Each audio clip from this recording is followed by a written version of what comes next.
এবার আমরা রাজধানীর বাইরে চট্টগ্রামে ঈদযাত্রার খবর জানব। চট্টগ্রাম থেকে শেষ মুহূর্তে বাড়ি ফিরছে মানুষ। বাস টার্মিনালগুলোতে তাই রয়েছে যাত্রীদের চাপ। নগরীর অলংকার মোড় বাস স্ট্যান্ড থেকে বিস্তারিত জানাতে যুক্ত হচ্ছেন প্রতিনিধি মনিরুল ইসলাম পারভেজ। পারভেজ, ঈদের যাত্রায় কোনো ভোগান্তি দেখতে পাচ্ছেন কিনা যাত্রীদের আজকে?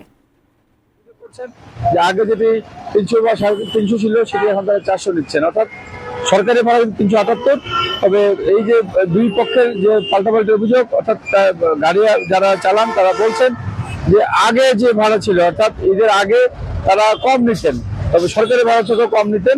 তবে এখন যেহেতু তারা খালি আসছে সেহেতু তারা সরকারি ভাড়াটি থেকে হয়তো 5-10 টাকা বেশি নিচ্ছে, যেটি কথা আমাদেরকে জানানো হচ্ছে। তবে চট্টগ্রাম থেকে প্রচুর যাত্রী সকালে আমরা দেখেছি চট্টগ্রাম ছাড়তে।